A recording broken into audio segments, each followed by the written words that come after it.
Entonces, a mí me cuesta discutir y responder a la comparación entre primaria y media. Lo único que diría es que Uruguay tiene niveles de repetición en primaria que son similares a los de la región. En Uruguay repiten en sexto año de educación primaria más o menos el 1-2%. Lo mismo que en Chile, que en Cuba. Juan Carlos podrá decir su experiencia argentina, donde Uruguay tiene niveles de repetición absolutamente disparatados, y subrayo, disparatados. Aquellos que se dedican a estudiar estadísticas comparadas, sea de pobreza, desigualdad, polarización ideológica o en este caso repetición, cuando ven un caso, un país que se despega totalmente, la primera pregunta que surge es ¿por qué? Bueno, Uruguay se despega absolutamente, no de la región, que tiene la tasa de repetición promedio más alta del mundo en educación media, sino del mundo en repetición media. Entonces uno debería preguntarse, ¿pero por qué se aplica tanto la repetición en la educación media de Uruguay? En realidad, en primaria, Uruguay se comporta como se comportan los sistemas educativos de la región y en general del mundo.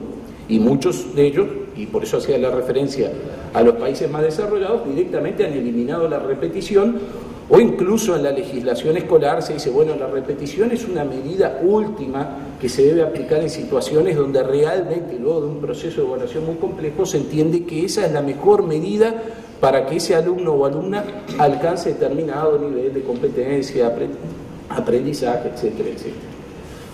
Entonces, a mí no me preocupa francamente la evolución de la educación primaria y sí colocaría la mirada en la educación media, no para culpabilizar la educación media, lo que tenemos que preguntarnos es sistémicamente qué está pasando en la educación media para que tengamos esos niveles de logros insuficientes y esa aplicación tan generalizada de la repetición.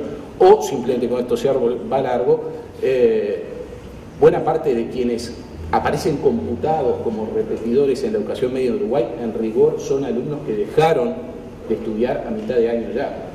Son desafiliados, el sistema los expulsó, votaron con sus pies, se fueron. Y en la cuenta quedan como repetidores, porque en realidad si uno mira el currículum o el reglamento en la educación media de Uruguay, las últimas revisiones, se está haciendo lo imposible por mantener a los alumnos en el aula.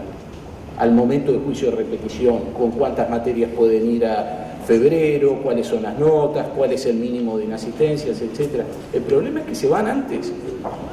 El problema es que no logramos enamorarlos. El problema es que muchos se aburren. Y el problema es que también los docentes sufren con esto, porque la principal víctima, además del estudiante de todo esto, es el docente, que se supone que una vez eligió la carrera docente para enamorarse de la práctica de dar clases, de enseñar, y para lograr enamorar a sus alumnos. Gracias. Nos queda un minuto, tenemos 2 preguntas más. Menos mal. Casi nada. No, está muy bien, como tengo un minuto, entonces eso me ayuda a no contestar. No, claro, me preguntan si es posible cambiar la homogeneidad actual de la escuela a fin de poder lograr una verdadera integración social. Sí, claro, miren, si algo es necesario, tiene que ser posible, ¿no? Si es una necesidad social, tiene que haber posibilidades de hacerlo, y que efectivamente hay posibilidades, ¿no? Organizar torneos deportivos con escuelas de diferentes contextos culturales, proyectos comunitarios, visitas, en fin, miles de posibilidades en términos de experiencias de aprendizaje que si uno tiene el objetivo, si uno se propone promover esta idea de conocer al otro, va a lograr actividades en cada contexto las que se puedan hacer, pero lo primero que hay que tener es el propósito de hacerlo. Si yo no quiero promover esta idea de que tengo que conocer, respetar al otro, al diferente, seguro que no voy a encontrar ninguna actividad. Entonces, la primera cuestión es tener la necesidad de hacerlo, el objetivo de hacerlo, y después las actividades para hacerlo se van a encontrar, y ahí, insisto, hay muchas posibilidades dadas desde el ámbito de las actividades de lo que hoy se llaman extracurriculares, el deporte, el arte, en fin, todo lo que tiene que ver con proyectos comunitarios, etc. La otra pregunta es más complicada, ¿no? Dicen cómo se puede articular la inversión en capital cultural cuando la satisfacción de necesidades básicas de los que reciben educación se encuentran con docentes con necesidades también insatisfechas en el plano social y personal. Bueno, quizás lo primero que habría que saber es esto: ¿qué quiere decir un docente con necesidades básicas insatisfechas? ¿Cuáles son? Y si están, bueno, efectivamente hay que tener estrategias para satisfacerla. Es muy difícil lograr que una persona que tenga él necesidades básicas insatisfechas logre que el otro las cubra. Pero yo creo que en ese sentido nos hacen falta tener diagnósticos más precisos sobre esto. ¿Qué queremos decir que un docente tiene necesidades insatisfechas? ¿De qué se trata? Los niveles salariales dirían que no estamos ante docentes que tengan necesidades de alimentación, ¿no?, de nutrición, de vivienda, etcétera, que vivan en condiciones de marginalidad. No es eso.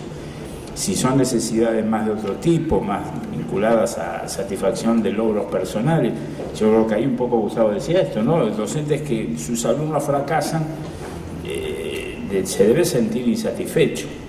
Y esa necesidad de satisfacción de desarrollo personal y profesional puede tener que ver con formación, con proveer de instancias, ¿no?, de capacitación, de trabajo en equipo. Yo creo que la fundamental estrategia para enfrentar este problema del lado del docente es la idea de salir del individualismo y de promover el trabajo en equipo, el grupo, ¿no?, salir del aislamiento del desempeño docente para ponerlo como su responsabilidad, como una responsabilidad colectiva. Pero bueno, menos mal que como tengo nada más que un minuto, dejo aquí y no profundizamos más.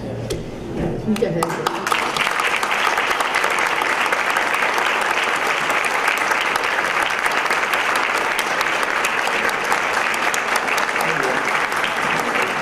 Muchas gracias, Gustavo, Juan Carlos, Facundo. Muy bien, agradecemos entonces a los conferencistas invitados y también a Sonia Scafo en su rol de moderadora de esta primera mesa. A continuación realizaremos el primer corte de la jornada. Para eso los invitamos a dirigirse